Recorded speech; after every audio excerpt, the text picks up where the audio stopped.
player they can rely on in big situations. And Gerhard Mathangani has the trust of his team. Sounds like the makeup of his team is in a really good space, and I believe that's because of the culture he's curated down there. For WKXX Live, these guys have you covered from preps to pros and everything in between. Now, let's go inside the Fox Sports 102.9 studio with Chase and Gerhard for WKXX Live. It is a Wednesday afternoon. We are about halfway through this week. Chase Robinson, Gerhard Mathangani here with you for another edition of WKXX Live. Hope you're having a great Wednesday, and we got a lot to talk about today as we're inching closer and closer to high school football, college football, and the Braves looking pretty good as well. Certainly are. I mean, how about this? Ever since the 5-game trip where they lost 4 or 5, they've gone on a crazy run, and we'll get into some of the things about some of the statistics about what they've done in their 4 out of 5 game losing streak, or that I wouldn't call it a streak. However, they just played terrible baseball compared to how well they're playing now. That line is starting to shift with how quote unquote poorly they were playing to how well they're playing right now. Yeah, we start off the show today by going to the phone lines, and I was expecting maybe to get this call from Jeremy. How are you, Jeremy? It's been a while. I'm good. I'm kind of puzzled. I'm happy, but I'm kind of confused about some decisions that have been made. Is it a good idea to send Ian Anderson back down, or after the performance he had last outing? I mean, it kind of looks like we still need that pitching. I mean, yeah, I don't know what that decision. I don't know. He had a few bad games, but I just think he needs to be back in the rotation. To be honest with you, Charlie Morton looked like the old Charlie Morton last night. Looked phenomenal. I mean, as Joe Simpson said at one point, he's painting the corners, and he was. But I just think I think that's where we need to address some issues is with the pitching staff. Yeah, and I think with Ian Anderson, last week they came out, they said they were sending him down. They were going to let him have one more start. He did fairly good or decent, and I think the decision was to take him down, but I expect he'll be back, very soon with the team. But as far as Charlie Morton, he looked like he did last year in August, September, and October. Well, and I'm after seeing Soroka's performance last night, I'm kind of excited about him coming back. I mean, I figured there'd be a little rust on him for being 2 years out of the, not being able to be on the mound in a game. But I mean, he looked pretty good last night. I watched some video on him last night that I found online, and he really did look good. He did, yeah. Eight strikeouts. It's been 743 days since he pitched in a baseball game, and 8 strikeouts, and that's pretty good. Pretty good start back. Well, and when he does come back, do they bring him back as a starter to start off, or do they let him come in the middle relief just to get him, back into pitching? You know what I mean? Like, do they do that, or do they bring him right back and let him throw starts? Because this late in the season, I don't like seeing a pitch count on a pitcher this late in the year. I like to see them go as far as they can go, because in the playoffs, you got to have them go as far as they can go. Yeah, that's a good point. It could be something that we maybe see, and I think it depends on how he does in these rehab assignments. But he could be a guy they kind of put in as a reliever to start with. But I mean, if he's able to go, innings into the game, 5-6 innings into these rehab assignments, they may throw him back in as a starter. Oh yeah, and hey, let me tell you this: I'm happy. I'm not mad about this contract talks with Michael Harris. No, not at all. I love us. I love looking and seeing everybody going, well, where was that at with Freddie Freeman? Why, But they have they have secured their young core of players, and man, everybody they've brought up this year has done phenomenal. So the future of Atlanta Braves baseball is looking really good. They look where they can be competitive in the next 5-6 years consistently. And this young core, man, they are lights out. It just kind of makes you step back and think, you know, where do we go with Eddie Rosario now? Because of Michael Harris coming in. And what do you do with Ozzie? I mean, I know Ozzie's going to get his spot back. There's no question about that. But in a few years, what is Ozzie, to 2027? Is that what? Isn't that correct? We're to 2027 with him contract-wise? Something like that, yeah. So if you don't trade away this young man that has stepped up and played phenomenally for them the past couple of games, I mean, I like having that trouble of what do we do here? We got too much talent. You know, that's a great problem to have. Yeah, well, yeah, you're right about that for sure. But I think that here, this series is as big as we needed that last series in New York. This series is big too. I wish we'd have took a couple of more games out of that series with New York, but I think we're starting to see the real New York. They're not, like I said earlier in the year, I don't think New York's got the steam to get the full season. You know, they may be your wild card team because I think Atlanta can catch them. Because I think Atlanta's better built for a long stretch than New York is. In what ways? Well, I think that you've got a lot of these guys you're looking at and that have been lights out. You know, they've mentioned how they were like the hardest team, second hardest team in the league to strike out, and it just seems like coming back from the break, that hasn't been the case. They've actually, you know, struck out more. I think there's a little bit of that New York's kind of got a little tired, that they don't have the endurance to be able to stick out and play the type of ball that they've been playing the first of the season all the way to now. I think I don't think they're going to be able to. I don't know. I just don't think they're going to be able to stretch it out and be this team come playoff time.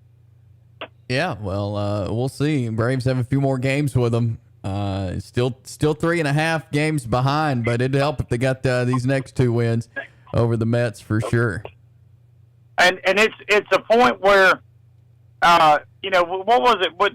First year we talked, or somewhere around June, we were talking about it being a New York, Atlanta, Philly rundown at the end.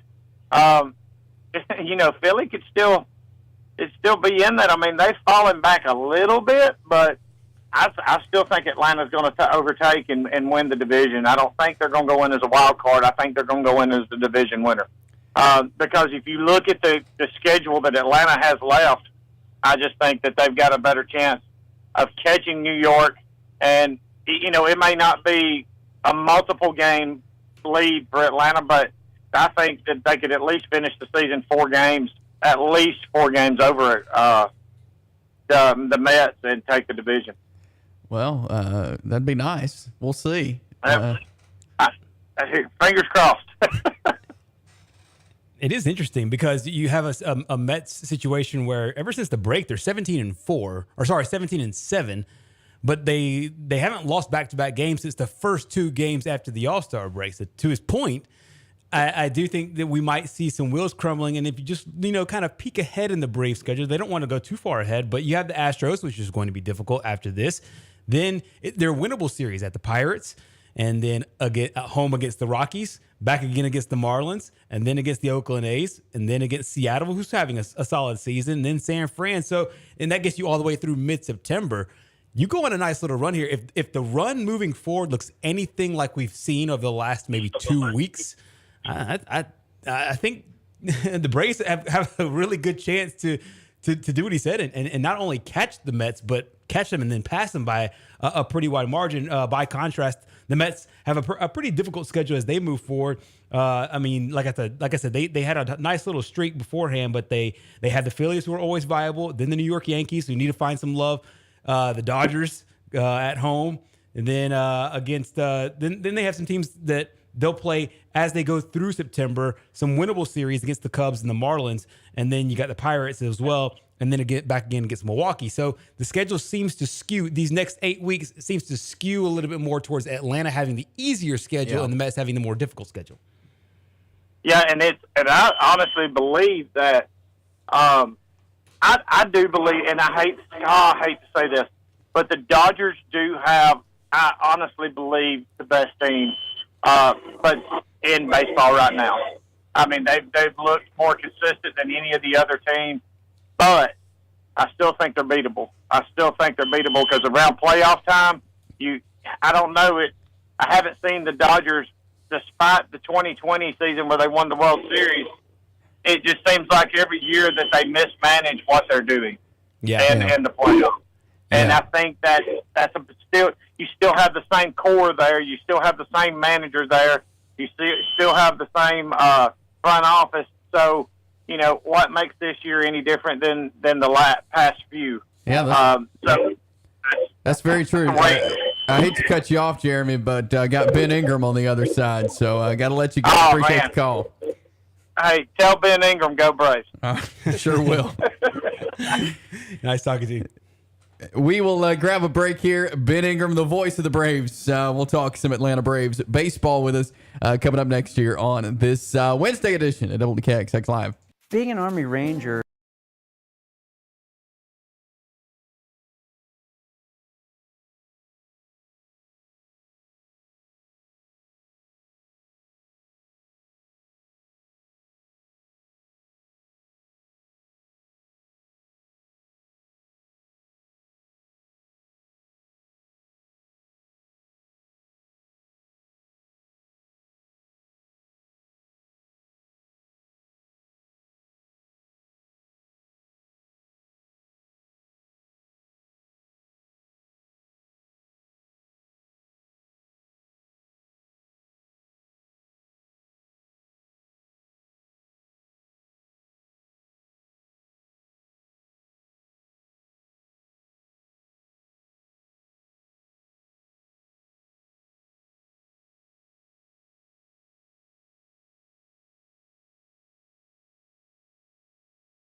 We are back on this Wednesday afternoon of WKXX Live here on Fox Sports 102.9. We are Northeast Alabama's home for the Atlanta Braves. We're going to talk some Braves baseball now. It is Chase and Gerhard here with you, and we're joined on the All-American HVAC Service Hotline by Ben Ingram, voice of the Atlanta Braves on the Braves Radio Network. Ben, appreciate your time this afternoon. You got it, Chase. Thanks for having me, man. Absolutely, and you've seen a couple of good nights of baseball from the Atlanta Braves, and I want to start on the pitching side of things, especially with Charlie Morton last night. Great outing from Charlie. It kind of reminded me of what we were seeing last year from Charlie Morton. Yeah, it did, and it was good to finally see him get some run support with it. He'd had a couple of starts here lately where he was as good as he was last night, but he'd leave the game in a scoreless game or trailing by a run or something like that. So to see the offense come alive for him, that was big for him. His curveball was great, but more than anything, his fastball was his best weapon. Really good fastball location. And just ate up a team that doesn't strike out a lot. I mean, that's a Mets team that makes a lot of contact. They lead Major League Baseball in infield hits. And he just carved them up last night, and it was fun to see. And if you're getting that from Charlie Morton, you're going to be in great shape. Absolutely. Ben, hey, Gerhard here. The last time we talked to you back on August the 10th, this was a little bit after the Mets series in Queens. Well, ever since then, the Braves haven't lost a single game, and they're outscoring their opponents around 45-13. What do you make of this turnaround, both from a physical standpoint as well as what you're seeing from the makeup of the team in general?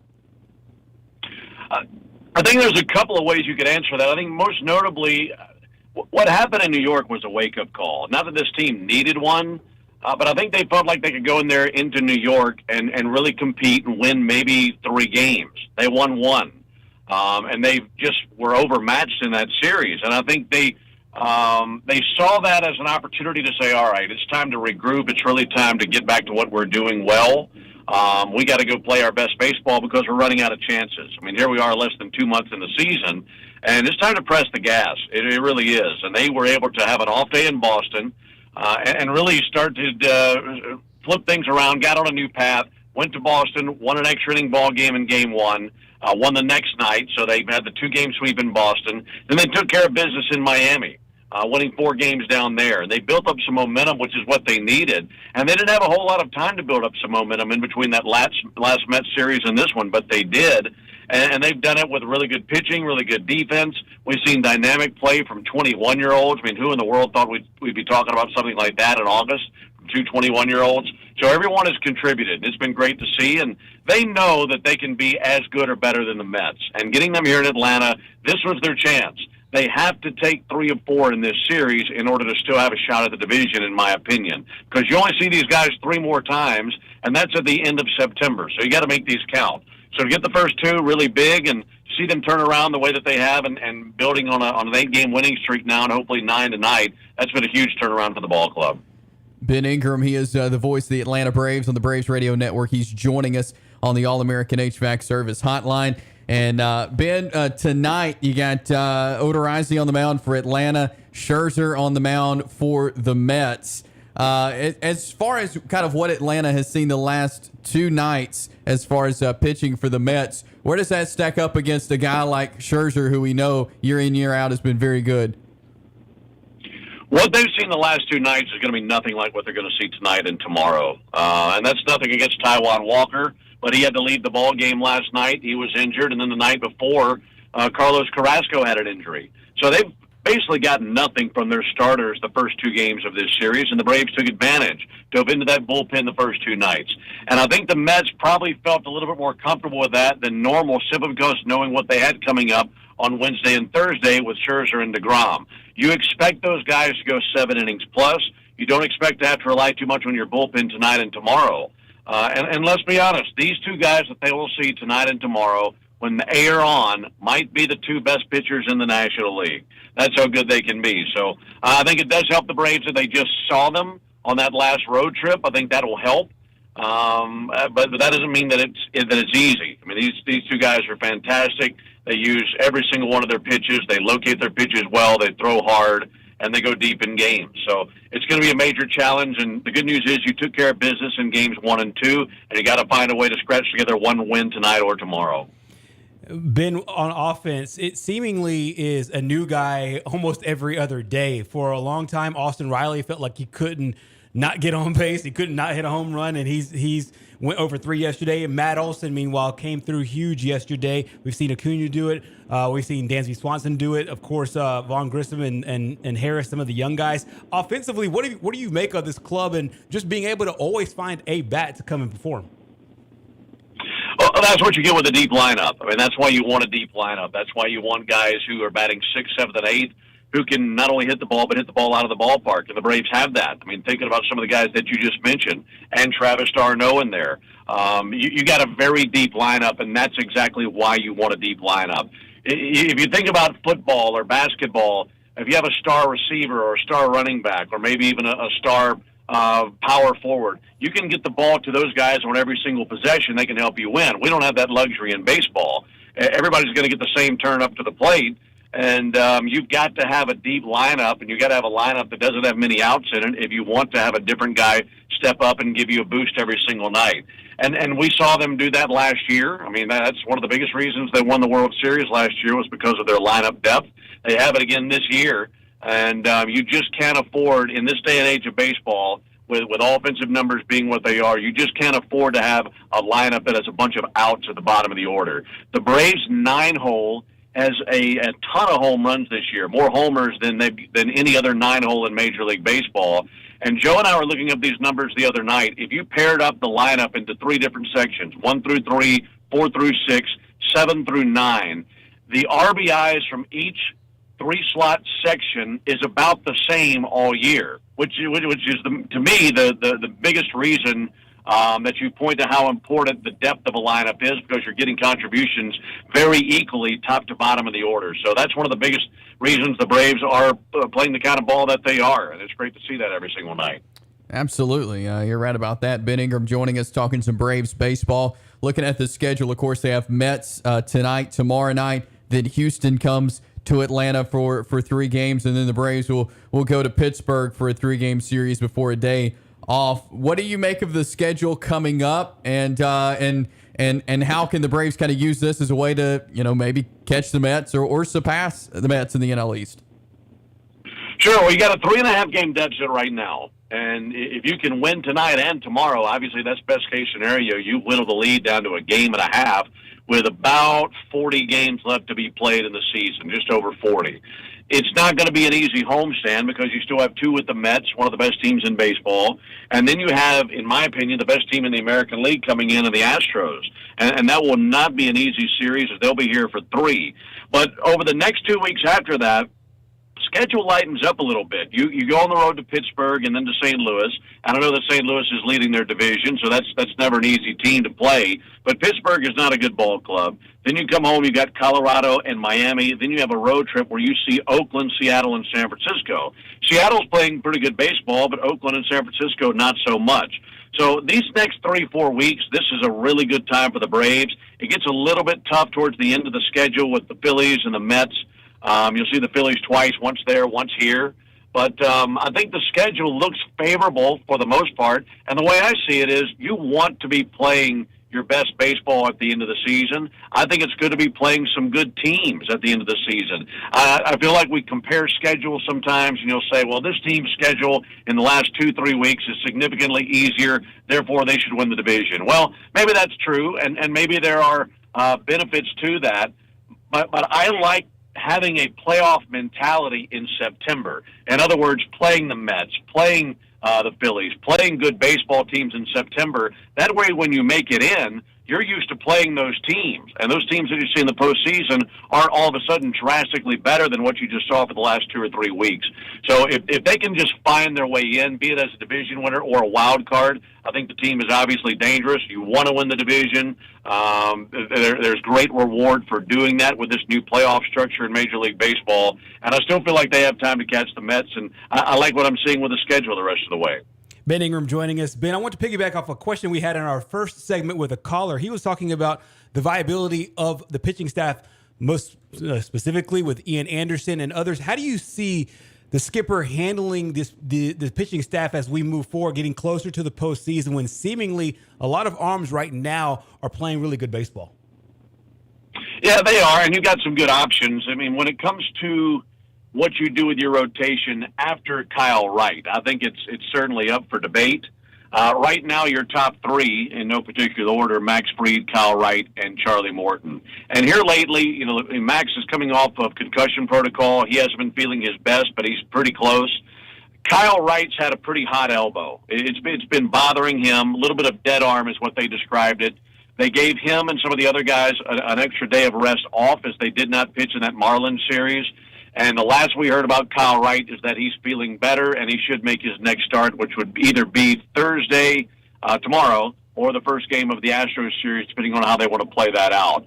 So 1 through 3, that's what it's going to be, whether it be right now, postseason, whatever it may be.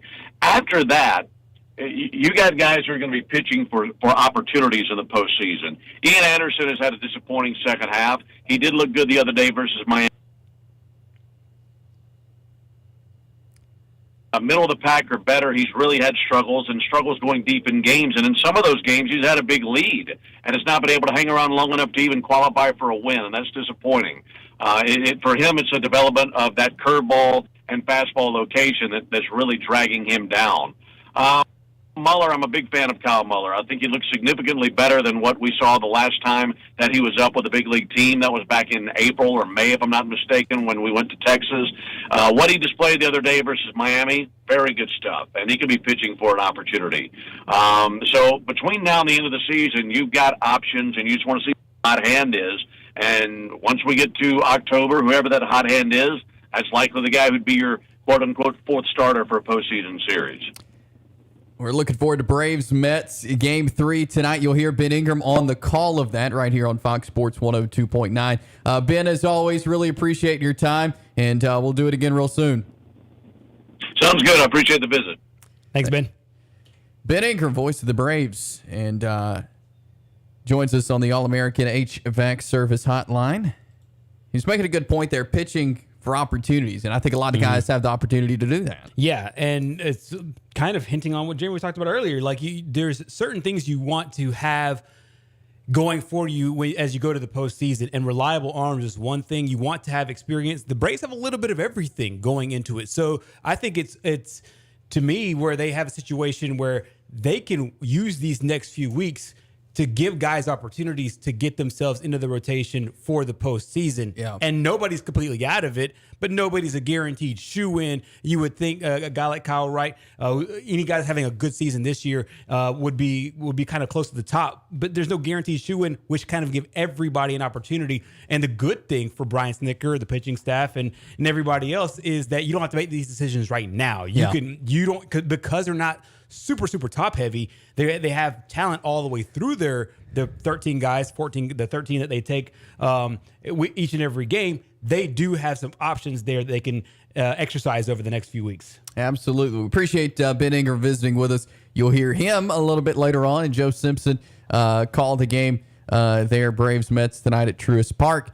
And you'll hear the Ford leadoff show at 5:05, and at 6:20 they will throw the first pitch there for Game 3. We'll take a break here, come back, and get into a little high school football. That's coming up next here on WKXX Live. You know who WKXX calls for all their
Welcome back in. It is WKXX Live, Fox Sports 102.9. Jason Gerhard here with you this afternoon on a Wednesday. And just a couple of days out. We're really one day out from high school football getting underway Thursday night, tomorrow night. Games will go on across the state. And a cool thing that they've been doing down in Montgomery for a number of years now is kind of a kickoff classic to a couple of games, a Thursday night game, a Friday night game, to kind of get the season rolling. Exactly. And there's what's called the Champions Challenge for a while, but when you don't have a defending champion in, they'll rename it as the Kickoff Classic. And much like what Jacksonville State will play in, they'll play in the FCS Classic coming in a couple of weeks over in Montgomery at the same venue. And it's one of the things that I think that the HSAA does really well. They help kick off the season overall. Gets everybody excited about football. Of course, everybody is unleashed to play their first games in varsity football coming up tomorrow on the 18th. And there'll be a lot of games tomorrow and a lot of games on Friday across the state of Alabama. The Kickoff Classic this year is actually a super interesting game because it's two rival teams, Helena and Chelsea. Now, these two teams are 15 miles apart, but they'll play their game in Montgomery this year. But both teams are really, really excited about that, obviously. Helena playing in 6A Region 3 this year, and Chelsea actually moving up to 7A Region 3, and that's that SEC West region with Thompson and Spain Park with a new coach. You got Vestavia there with a new coach as well. And so it's a gauntlet for sure, but that's where Chelsea will play. But it's really cool that the HSAA has done this and they opened this thing up. So the game tomorrow is Helena and Chelsea, and the game Friday, how about a top 5 matchup in Class 7A between the Auburn Tigers and the Hoover Buccaneers? Yeah, that's two really good games to start the season off. Yesterday down in Montgomery, all 4 head coaches spoke. We'll specifically look at this Helena-Chelsea game today, with it being coming up tomorrow night. Richie Busby, Helena head coach, Todd Cassidy, Chelsea head coach, both spoke on kind of what it means for them to play in this game. When they asked us about playing in this game, first of all, I thought it was a great opportunity to showcase our school system. And, it's kind of unique, us and Chelsea being in the Shelby County school system. And I also thought, what a better way to open the season than with a rival game. Give our kids something to look forward throughout the winter, throughout the summer workouts when the grind can get to you. But to know that we get to play a rival early in the year, and then to be the first game to kick off the 2022 season. And I've coached in that stadium a couple of times. And, you look at the opportunity for some of our kids, most of our kids, that'll never play in a stadium like that at the next level.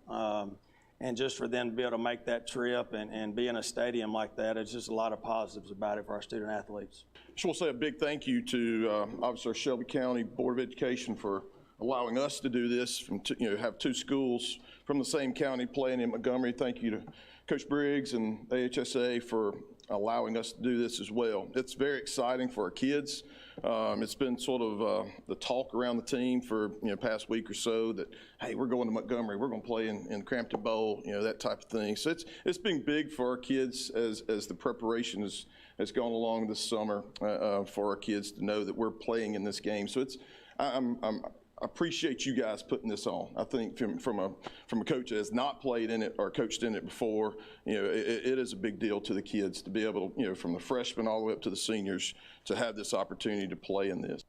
It is cool that it's a big stadium. Like you mentioned, JSU has the game there, so college teams play on it. Mm-hmm. It's different than a normal high school stadium would be. It's a TV game.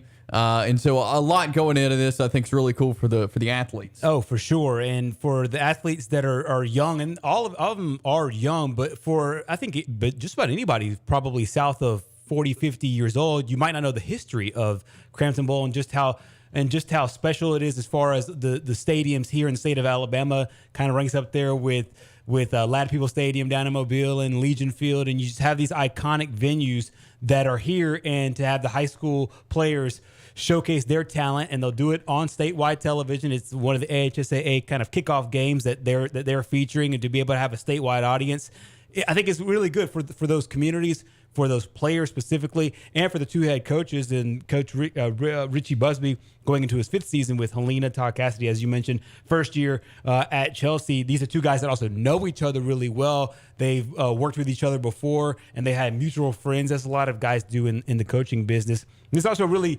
interesting rivalry just in general because Helena just opened their program. 2014 was their first year, so Chelsea kind of took advantage of the new kids at the very beginning. They won the first 4 meetings, and then Busby came on, and he came on to Helena, and they've won 3 of the last 4. So it's to my opinion, a really interesting game to kick off the year.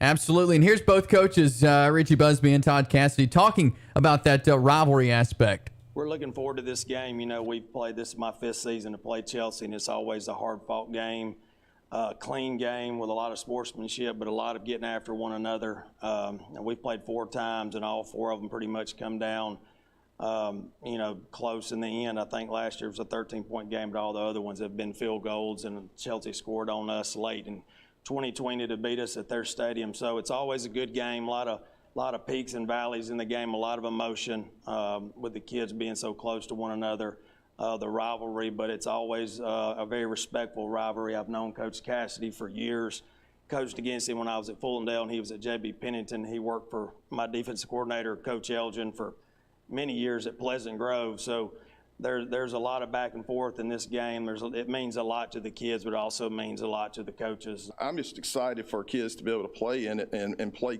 guys that they know. I know this guy, and so they, it's being close like that, they do know each other, and it means a lot for them to be able to start off the season with that high. But the thing is the next week we have another one. The next week we have another one. So, we have to keep our, perspective at an even keel just about. That was Helena and Chelsea head coaches talking about, the rivalry aspect of this game and playing it down in Montgomery. But I think a really good way to kick off the season tomorrow night. Yeah, and I don't expect a blowout. And both coaches talked about the rivalry aspect of it. And even though one team plays in 6A, one team plays in 7A, and Helena's won the last 3, these are all been really competitive games. I'll run through the scores for the last about 4 or 5 matchups. Helena won last year's matchup 27-14, 2020 season. Chelsea won that matchup by 4, 27-23. Helena won back in 2019 by 2, 31-28. And then in 2018, a 7-point game between these two where Helena beat Chelsea 28-21. So the fact that it's a rivalry is one thing, but the fact that they seemingly always play pretty close games is another. And I think for Chelsea, that's walking into that crazy 7A Region 3, this is a really good kickoff to the season. And obviously for Helena, starting off with a 7A team is really good. Oh, absolutely. A lot will be learned in that game for sure. And again, that is the kickoff classic for the AHSAA tomorrow. Helena and Chelsea tomorrow night. And then on Friday night, Hoover and Auburn High School there. So we'll talk about that game coming up on the show tomorrow. But 2 really good games there in the kickoff classic at Crampton Bowl in Montgomery. We'll grab a break here and be back with more WKXX Live here in just a moment. The big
We're back here on WKXX Live, Fox Sports 102.9. Chase and Gerhard with you on this Wednesday afternoon. And we've been talking a lot of NFL preseason.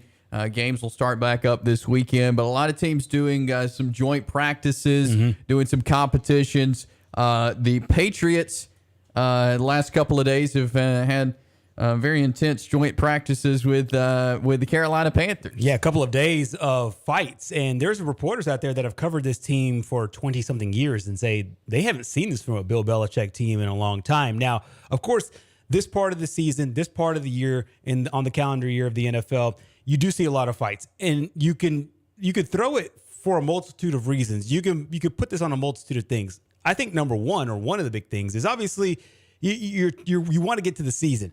But secondly, this is the time where the NFL starts their roster cuts, starts their major roster cuts. They're getting down to that 53. And I do think the summertime tensions are rared up. You're already playing against another team.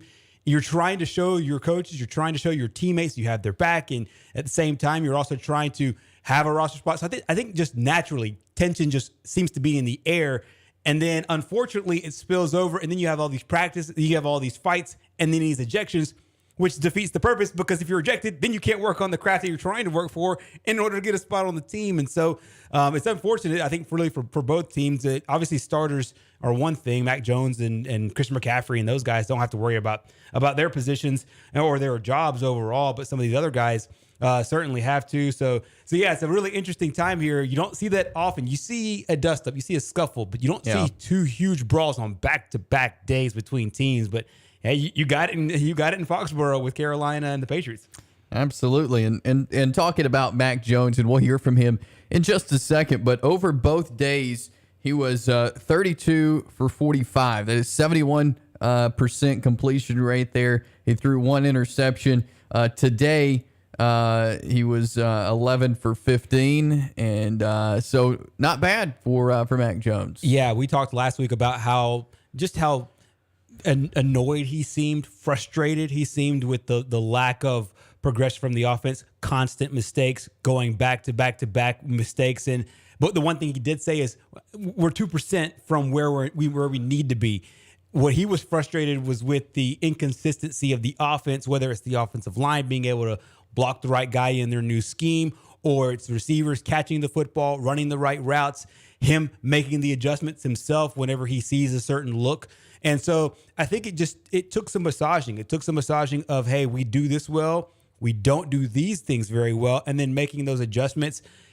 Even though Mac Jones was frustrated, he was still optimistic in general last week. And it seems like that's kind of carried over into this week as well, where he's like, hey, we know exactly what we're supposed to be doing. It's just a matter of us actually executing it. Yeah. And, we've heard kind of mixed reviews there on the Patriots offense. But here's what Mac Jones had to say earlier today following day number 2 of the joint practice. Mac, you talked earlier about getting everyone on the same page. How would you characterize your progress just in terms of communication team-wide? Yeah, we're getting there. I think the coaches have done a good job just kind of listening to us. And, if we don't like something, it's something that they're going to listen to and tell us why we should do one thing or another. And at the end of the day, they have a lot of experience, and they know exactly how to attack a defense. And that's something that we've kind of bought into. And there's a lot of knowledge, and a lot of it's just making sure we're all on the same page, like you said. And we've grown in that area, and we just have to continue to do that. Every day is a new battle, and the coaches have done a great job preparing us for, one day you come out here, there's a new look, and then we come out here today and adjust to it, and we nail it. So that's something that you need to do from drive to drive in the NFL in a game. One drive, they might give you one look, and then the next drive, you got to be ready for the new look they just gave you. So I'm really, pleased with that. Mac, you mentioned making adjustments. Are some of those driven by the conversations you just mentioned, players suggesting things to the coaching staff about terminology or the communication?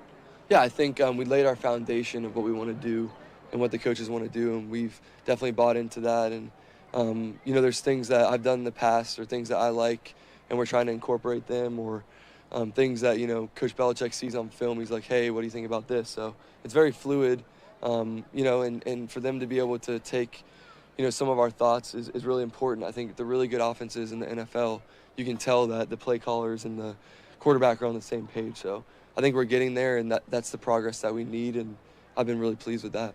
That was Mac Jones following the joint practice today with the Panthers. I want to bring out one specific thing he just said, Gerhard, and that is they're incorporating things kind of from his past.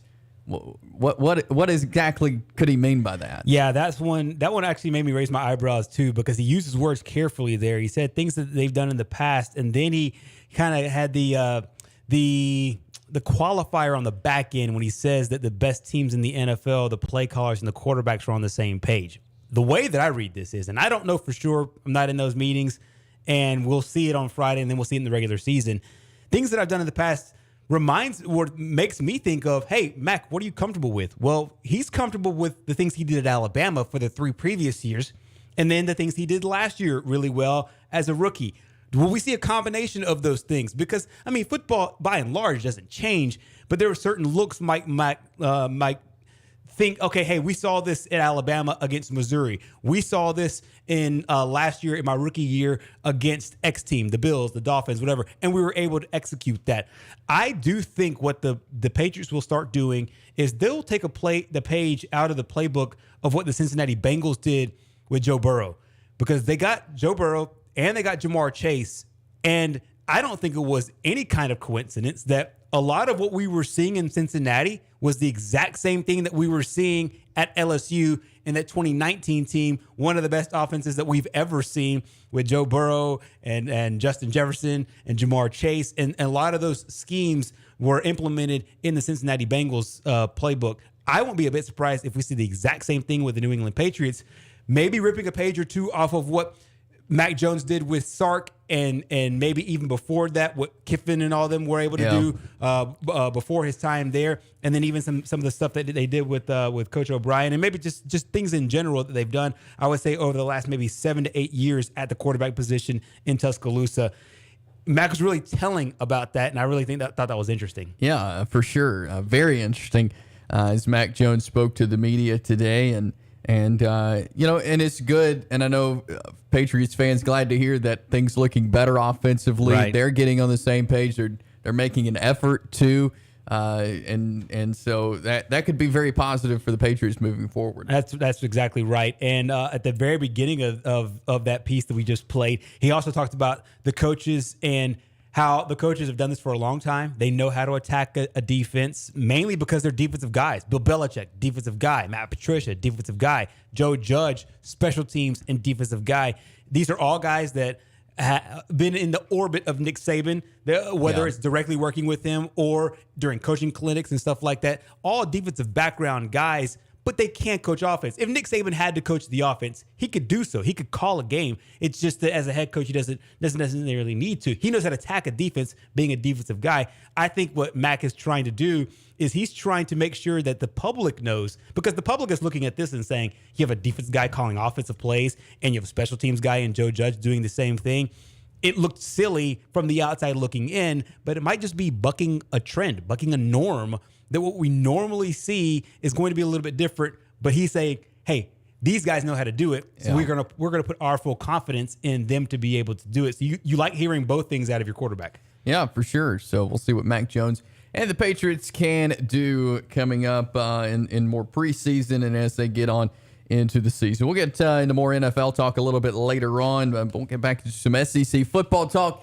On the other side of this break, we'll get hour number 2 underway. Elliot Galton will join us at 3:30 with our weekly Weiss Lake Fishing Report and much more coming up in hour number 2. It's Jason Gerhard with you here on WKXX Live.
It is a Wednesday afternoon, and we begin hour number 2. Chase Robinson, Gerhard, Mathangani here with you.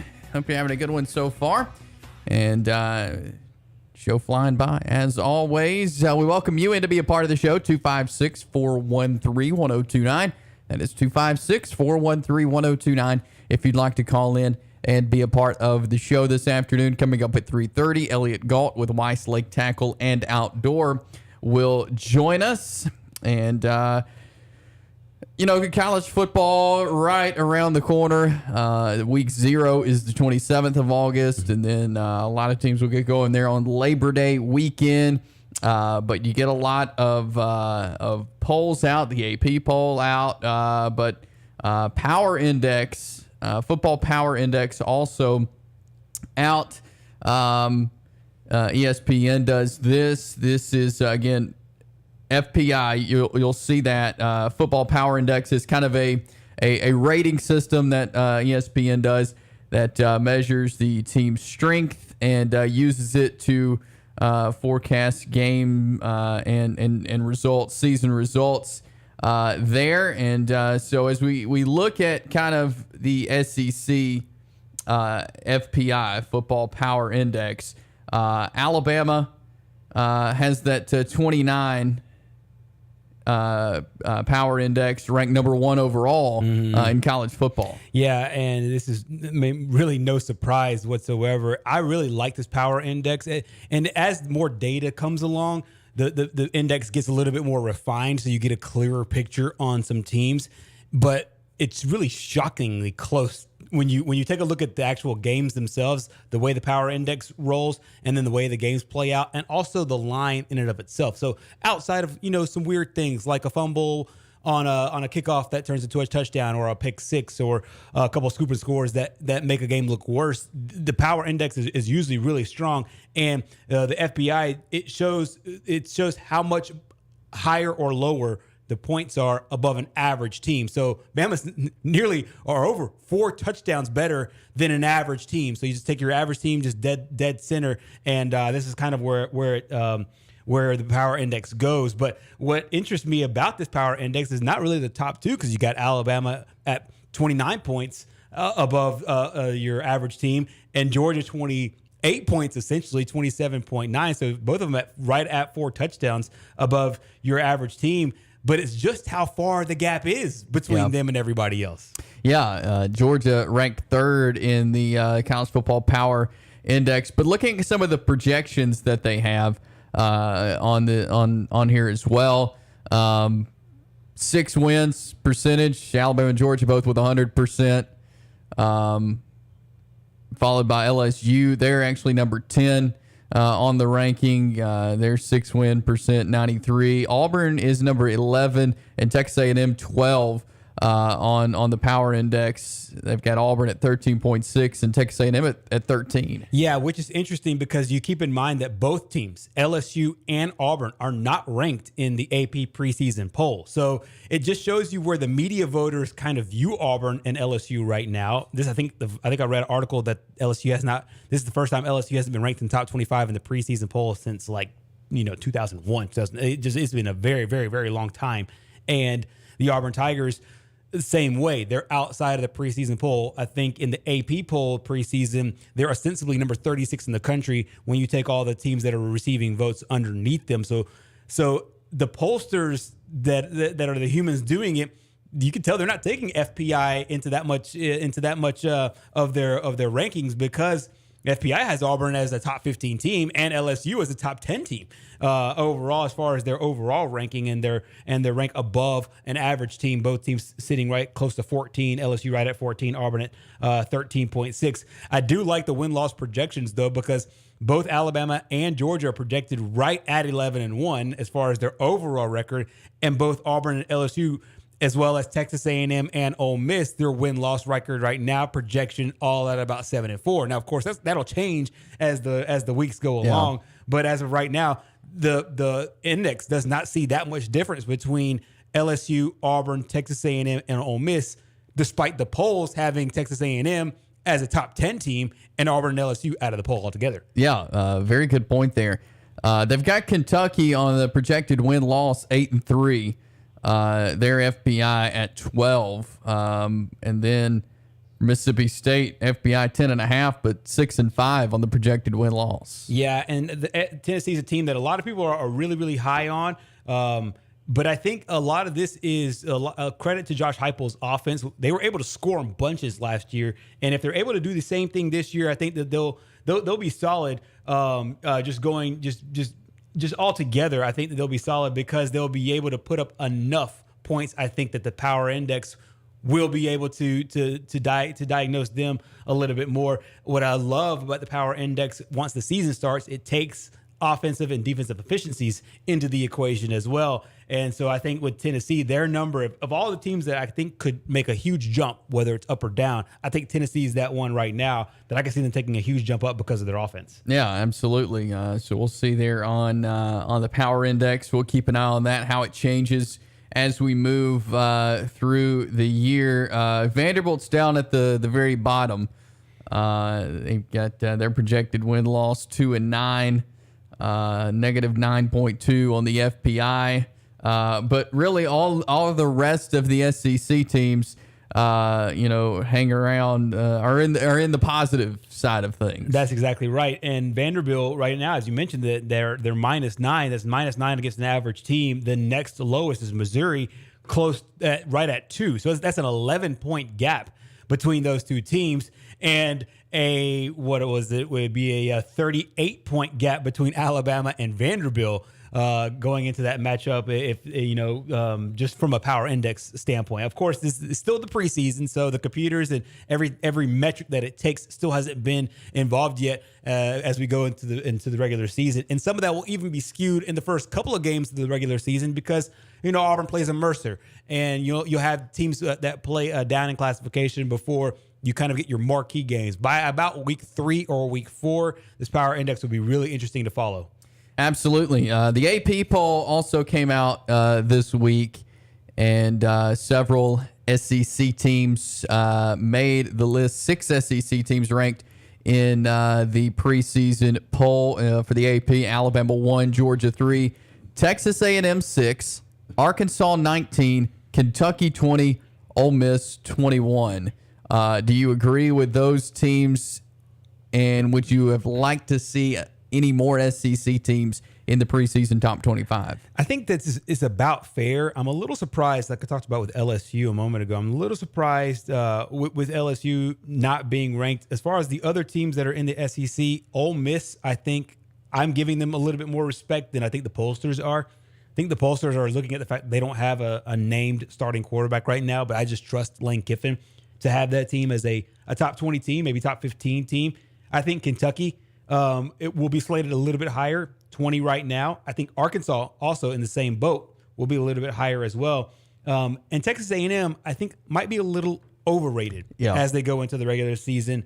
Number 6 right now in the AP poll, and number 7 in the coaches poll. I won't be a bit surprised to see them do what we've seen them do for the last 3, 4, 5 years, lose some games they have no business losing, even though they do pull up a big upset. Yeah, they're an 8-4 team at best. Right. Exactly. And that's what I think too. And you go into a situation where, Zach Calzada we learned yesterday is number 3 on the depth chart. And you go back in your head and you think, well, he didn't even win the starting job last year. He ended up getting it because of injury. And then Texas A&M still lost 4 games. Yeah. They did have a great recruiting class. And so I won't take that away from them. But are you going to expect freshmen and transfers to win you 4 more ball games? I just don't see that big of a jump for Texas A&M. I won't be a bit surprised if they're 8-3 or 8-4 going into the year, maybe 9-3 when it's all said and done. So of the teams that I expect that I think are a little underranked are Ole Miss and Kentucky, and then even Arkansas, and then possibly Tennessee, who is not ranked in the AP poll, and then teams that I think are a little overranked include Texas A&M.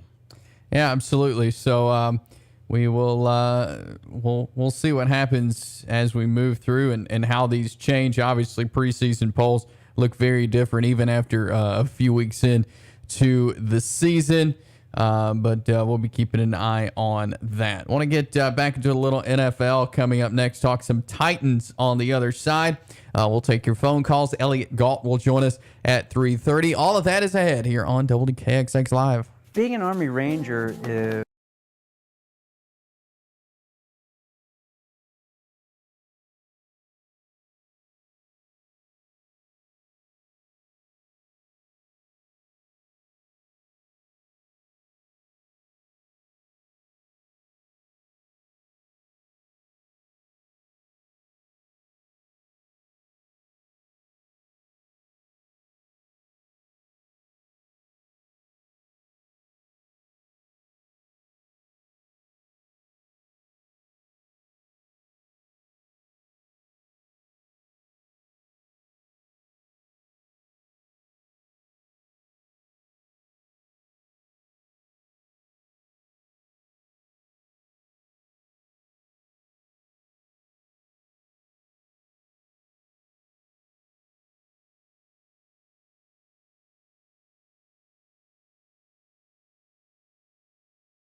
We are back here on WKXX Live, Fox Sports 102.9. Chase Robinson, Gerhard, Mathangani here with you. And we talked about the Patriots-Panthers joint practice earlier. The Titans and the Bucks had day one of a joint practice today. And, of course, as we told you last week, Tom Brady out indefinitely, still not with the team there with the Titans, as well as Mike Evans not there as well. But apparently the Titans defense has been looking good. And a guy we've talked about before, former Auburn star Roger McCreary, reportedly standing out there in Tennessee. Good to hear out of the former Auburn star. And this is a defensive backfield that really needs a lot of help. And we talked earlier with people that are in and around close to the Titans that said, hey, look, there's a situation here where you don't want to have rookies come in, especially as your number one corner and start. But if you can get them in as your nickel guy, or you can get them in on special teams, or maybe a combination of both, that'll be really good. So looks like Roger McCreary will come in and play a big role. Obviously, there's some injuries there in that defensive backfield. Chris Jackson, the corner, he's out with injury, and there's a few other DBs that are nursing their way back and getting back into health. But it looks like McCreary taking advantage of his opportunities and playing really well when he's needed.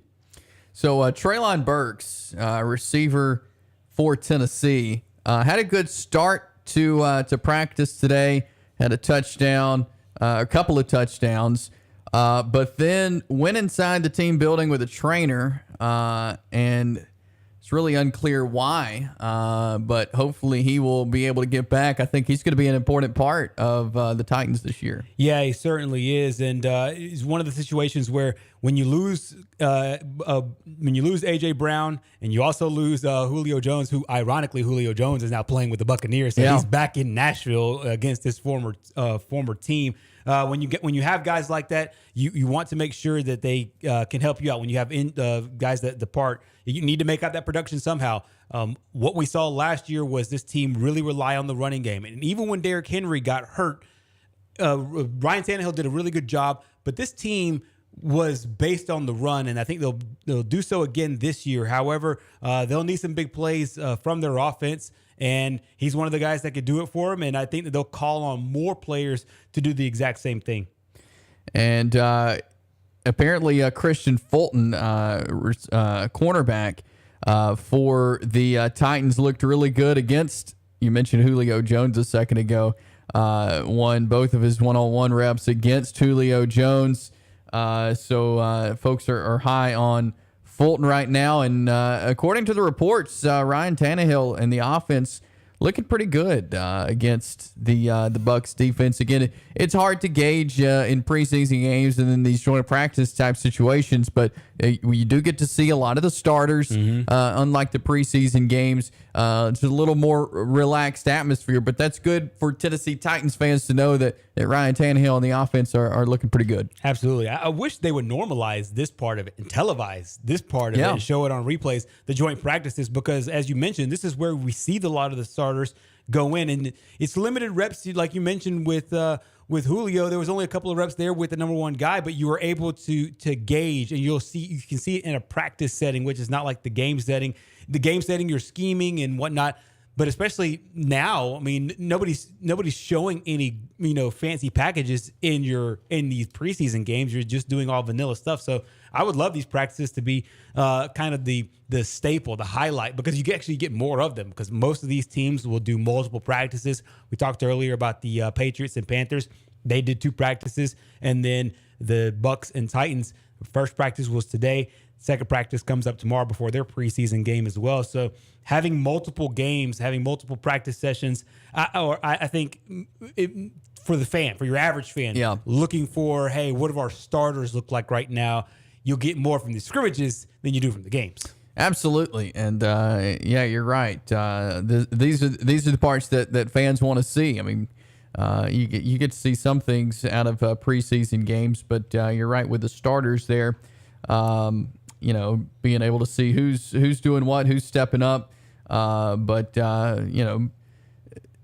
hopefully Roger McCreary can keep up what he's doing and get some time. Christian Fulton also, like I mentioned, folks are high on him. He could be a big part of the defense. Caleb Farley as well, playing really good on defense. And again, notable starters out for the Bucs. But these guys getting good reps in these practices. Yeah, getting really much needed reps. I would say, before their preseason game. And the offense won't look the same without Tom Brady out there and without Mike Evans out there. So you're getting a lot of one-on-one reps that I think tell the story of what's going on. You have the one-on-ones that do so more than maybe the 11-on-11s do so, especially with the Bucs and with their offense, because they're running a backup scheme. But it just depends to me, I think for me, it really shows that, hey, I think the Bucs and the Titans are in a really good position. Think about both teams last year. The Titans were the number 1 seed in the AFC. They even lost Derrick Henry for a large chunk of the season, and they were still able to pick up the number 1 seed. This is Ryan Tannehill. His offense, he feels more comfortable in it. And in the defense, on that defensive side, they're solidifying some things. It looks like Roger McCreary's coming in, and he'll be a staple of that defense. Meanwhile, on the other side, the Buccaneers, team that won the Super Bowl 2 seasons ago, a team that played in the NFC Championship last season, had a really great comeback against the LA Rams, who ended up winning the Super Bowl. So I think you have a lot of good storylines going into both seasons for both the Bucs and the Titans. And it looks like it didn't follow the trend of last year, because you might remember last year we talked about the fight between the Patriots and the Panthers. Last year, the Titans and the Bucs are the ones that got into the skirmishes. As of right now, looks like a clean day one. And I think for Tennessee, they're still trying to figure out, who's going to be that backup quarterback. Right. Is Malik Willis going to do enough to get himself in that number 2 spot? After a decent first preseason game, I think there's a lot to watch when it comes to these practices, but in the preseason game on Saturday night there at Nissan Stadium. Yeah, that's the one thing that I think most football fans, most Tennessee Titans fans will watch, that battle between Logan Whiteside and Malik Willis. And Willis obviously ran a lot last time. Do they open it up for him a little bit more this time? And I know there was some frustration with Coach Mike Vrabel for, hey, we know you can run. We want to see you throw the ball. We want to be able to evaluate you not only as a passer, but also evaluate these other receivers. Logan Whiteside obviously had a really, really good day throwing the football in the first preseason game. We'll see what they do. I would expect that those 2 quarterbacks will get the majority of the playing time in the second preseason game, and then Tannehill getting the majority of it in that third preseason game. So we'll see. But Malik Willis and Logan are doing a really good job, in my opinion, right now, battling for that starting job. And we'll see if they let Malik air it out a little bit, and he airs it out a little bit more instead of using his legs. Yeah, for sure. So that'll be something to watch coming up Saturday night. As the Titans and Bucs in a preseason game there in Nashville at Nissan Stadium. So some NFL action going on right now. We talked about the Patriots earlier, the Titans, and there will be plenty of NFL preseason games coming up here in the kind of the week 2 portion. Tomorrow, the Bears and Seahawks. A couple Friday, Saints and Packers, Panthers, Patriots, Texans, Rams, and then on Saturday we'll see Broncos and Bills, Lions, Colts. We just mentioned Titans and Bucs, Cowboys, Chargers, 49ers, Vikings, Steelers, Jaguars. Lots on Saturday, and then Monday night we'll see the Falcons and the Jets. So Falcons fans, you'll get to see them in action on Monday. We're going to talk Saints football tomorrow with Glenn Gilbo of Outkick. He's going to join us and talk some Saints with us, and Mark Ingram back with New Orleans. Yeah, I know a lot of people are really excited to see him back with the Saints this year. The Saints could use some love, especially on the offensive side. Jameis has dealt with some problems with some injuries, and I think the Saints, obviously going in with a new coach and going in with now a new cemented quarterback. And I know that they had the situation last year with Jameis after suffering an injury, and apparently he had another one in this offseason. It looks like, in my opinion, they still feel confident about who they are. They're going to bring back a really, really good defense this year. Cam Jordan still leading the punch there. But it looks to me that people are still really high on this Saints team, because if you keep in mind that the Tampa Bay Bucs still a lot of questions about them because there's a lot of issues with the injuries to the offensive line, the wide receiver position, as well as on defense. Meanwhile, the Atlanta Falcons, are they rebuilding? Some questions there. So the Saints are right in there in the mix. Hey, they probably think, hey, we could have a good chance to win this division. Granted, everybody stays healthy, and I know that they're really excited about Mark Ingram coming back to them. Absolutely. So we'll talk some Saints coming up tomorrow. But we're going to grab a break here because we have our weekly Weiss Lake Fishing Report coming up next. Elliot Galt will join us here on WKXX Live. You know who WKXX calls for all their HVAC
It is a Wednesday afternoon. Jason Gerhard with you here on WKXX Live. And it is time for our weekly Weiss Lake Fishing Report. To do that, Elliot Galt joins us from Weiss Lake Tackle and Outdoor. Elliot, how are you today? It's going good, Chase. How are you? Doing well. And so talk to us about how this the last week or so has been going there up on Weiss Lake. It's been good for us. We had, of course, this is our next to last Thursday evening tournament tomorrow. We fished, of course, last Thursday, and last Sunday was the last Sunday evening tournament. So a lot of stuff winding down, getting closer to fall. It gets dark earlier, so the afternoon tournaments are coming to an end. But the fishing was good for us. We last Thursday we came in second out of 22 boats, something like that, in the Thursday evening tournament. The weights were up from the week before. Still not a whole lot, taking a whole lot in, but we had 7.5 and came in second with 3 fish, and we caught them pretty much doing different things. I caught one on a football jig, so dragging something slow on the bottom. They was pulling current with all this rain we've been getting. It's rained 2 or 3 times a day for last week, and so with the rain coming in, we was just dragging stuff on the bottom in current-oriented places. And so I caught one on a football jig and then caught one on a Ned rig also. Again, just small presentation, something they don't see all the time. Caught several small fish on a crankbait, so, fishing it over around wood and stuff close to the bank.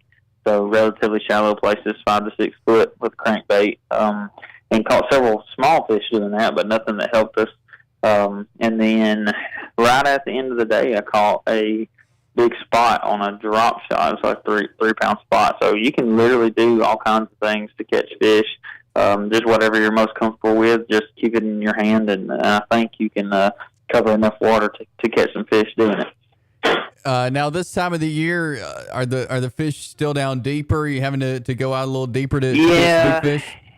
Yeah, right now they are. We're sitting in about 13 foot when I caught the big fish of the day that we had. We came in second for big fish overall, but sitting in about 13 foot doing that. And so they're still deep. In about October, they'll start transitioning. Beginning of October, they'll transition to moving shallow. So once that water starts cooling off a good bit, the fish just rush back towards the banks.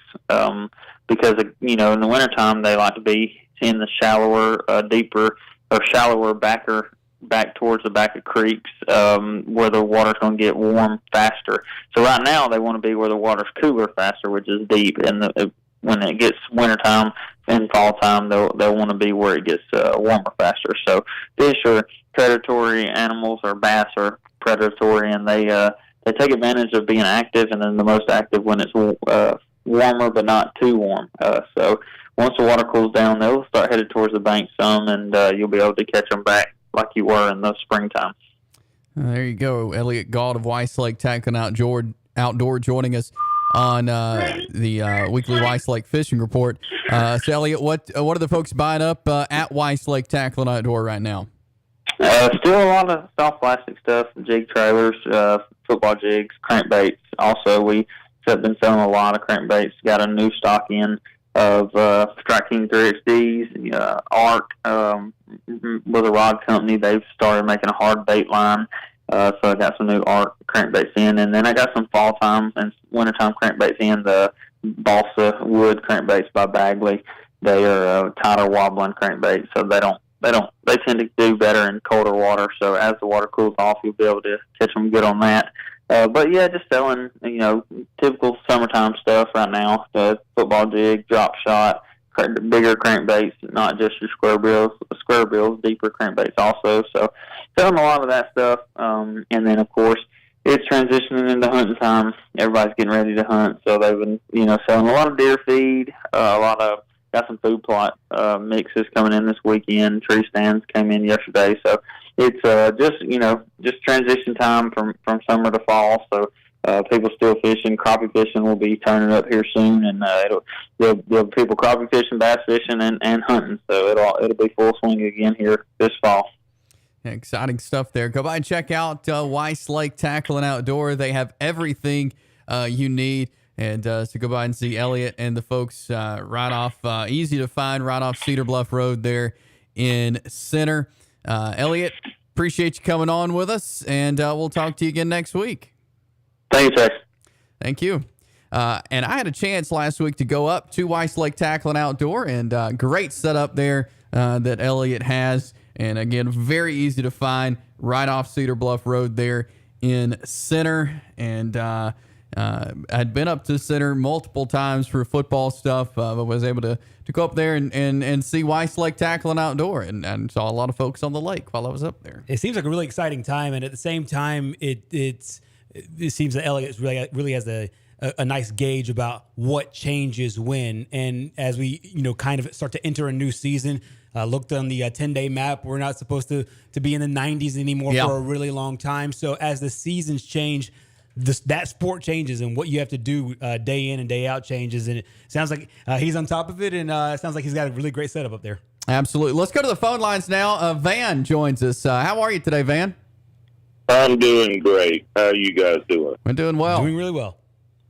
I didn't hear all your interview with Ben, but I was glad to see that they set Ozuna down and let Contreras do the DHing. Yeah. He's been in a bad slump. He can get hot, hit home runs, but he swings every time on the first pitch. Yeah. And the pitcher's got to know that, So I don't know why he doesn't change it up every now and then. But, Contreras is a better fit right now when he's not catching, play him at DH. Oh, yeah, I think so, too. It's going to be tough tonight with Scherzer. Woo. Yeah, really tough. Yeah. All Roots is going to have his best stuff, and they're going to have – usually if you're going to score on Scherzer, you better get him in the first or second inning. Yeah. Once he's in a groove, he's impossible. Yeah, and Acuna last time, or I think overall this season, Acuna's 0 for 6 against Scherzer. So I'd like to see a guy like him maybe get a couple of hits tonight and make up for that. You talking about Acuna? Yeah. Okay. Yeah. Well, his bat's coming around. He had 3 doubles out for last, and he did a good job last night of walking. I think he walked 3 times. Yeah. They'll just have to hop on him. And did he say he was going to pitch in Game 4? They're still waiting on to hear about Max or Kyle Wright.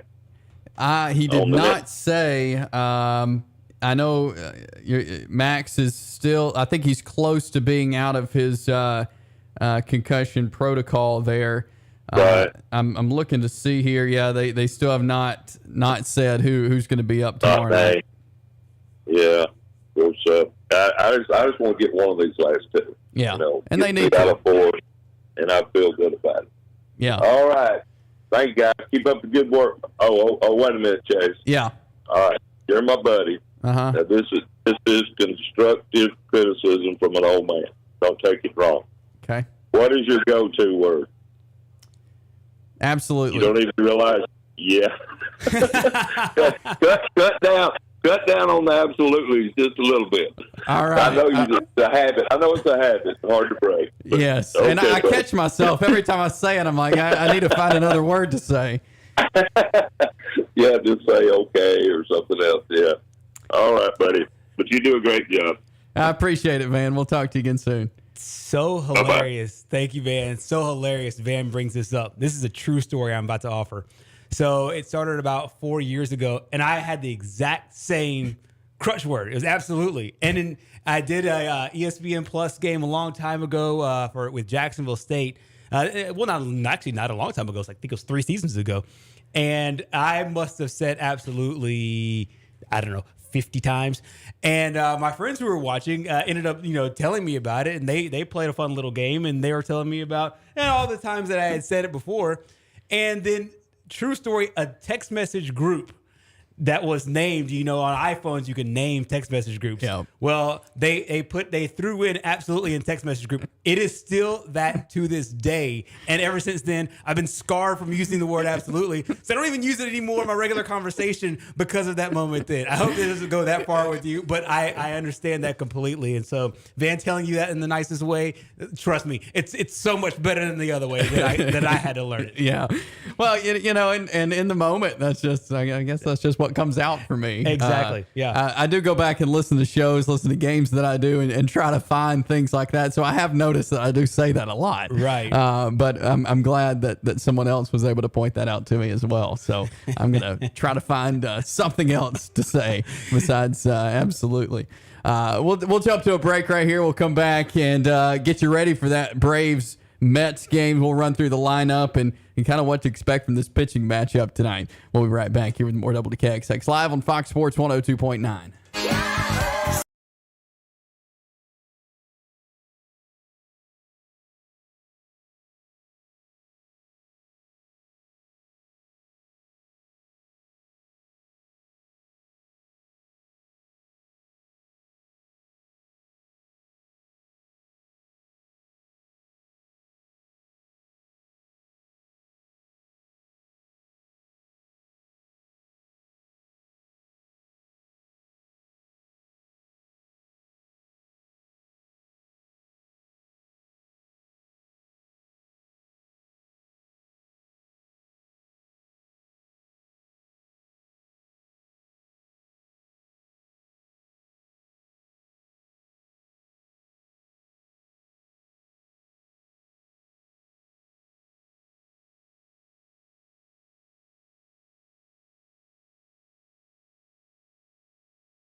We are back here on WKXX Live on Fox Sports 102.9. We're brought to you in part by Frank's Roofing. Our studio developed a leak. We called Frank. The estimate was free. The price was fair. They got it done and did the job right. So do what we did. Call Frank's Roofing for all of your shingle, metal, or flat roof repair or replacement. Call 256-458-8531. That is 256-458-8531 for a free estimate. That is Frank's Roofing. We got Braves and Mets a little bit later on. 5:05 is the Ford leadoff show.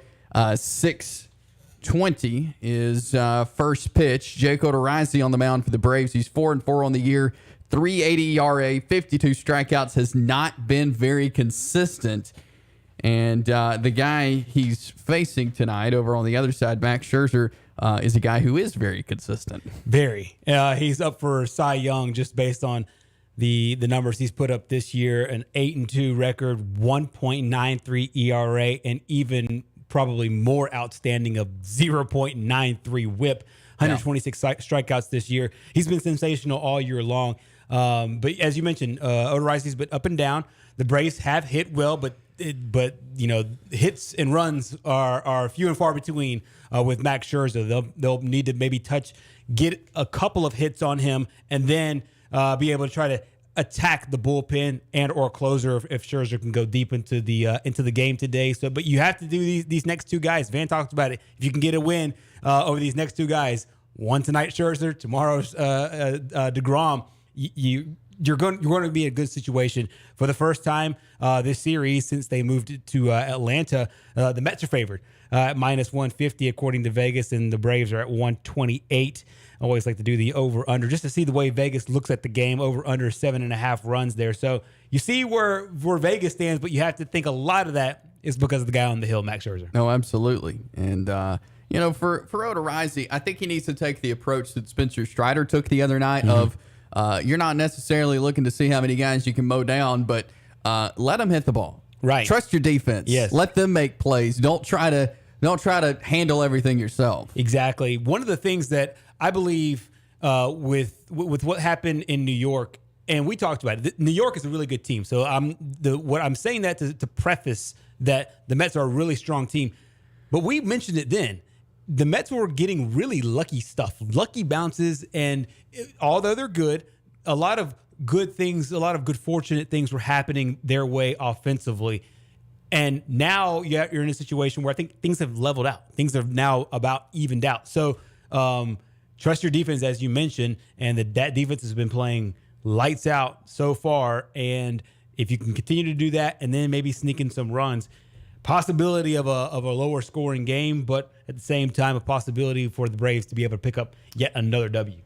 Yeah, absolutely. So looking forward to that one tonight. Here's the lineup for the Braves. You got Ronald Acuna leading off, Dansby Swanson 2, Austin Riley bats 3rd, Matt Olson batting 4th, Eddie Rosario 5th, who is designated hitting tonight, William Contreras 6th, catching, Michael Harris bats 7th in center field, Vaughn Grissom at second base bats 8th, and Robbie Grossman in left field and bats 9th. So that's the lineup: Acuna, Swanson, Riley, Olson, Rosario, Contreras, Harris, Grissom, and Grossman. And nobody obviously does really well against Max Scherzer, but just for some context for their career against Max Scherzer, Acuna Jr., 7 of 26, 4 RBI, 2 home runs, 9 strikeouts. Meanwhile, Dansby Swanson, 7 of 44, a .159 batting average against Scherzer for his career, 7 RBI and 1 home run. Austin Riley also struggles against Scherzer, 2 of 13. Obviously, most people do struggle against Scherzer. So like Max Scherzer. So let's just put that out there for context. But the guys with multiple hits include Austin Riley, 2 of 13, Dansby Swanson, 7 of 44, and Acuna Jr., 7 of 26. You know, if the Mets hang on to the lead they've got, they end up winning the NL East. A big part of that is going to be Scherzer and DeGrom. I mean, two guys that and they weren't part of the season the whole time because of various injuries. But what they've been able to do to teams is when they're on the mound is That's why the Mets so far have not done a typical Met of a season. Exactly. And you have, I think, two of the best pitchers playing at a really high level, and then behind them, they're getting great run production. On the other side, the lineup for the Mets has been really solid just overall. In general, against not only Odorizzi, but just in general against other players. And we're seeing other guys step up, like Sterling Marte and as well as Francisco Lindor, and Pete Alonso's had an incredible season all year long. So I think that this is a really good matchup for the Braves. I think it is on both sides. And if you can get some hits there on Scherzer, you got to run the bases really well. I think all those smaller things are important in these next two matchups against two of the best pitchers in baseball. Yeah. This is it's going to be two very important games. Starting with tonight, the bats need to get going. As far as pitching, let the defense do their job. But I've been, really pleased with the bullpen for the Braves. No runs last night, 1 run the night before.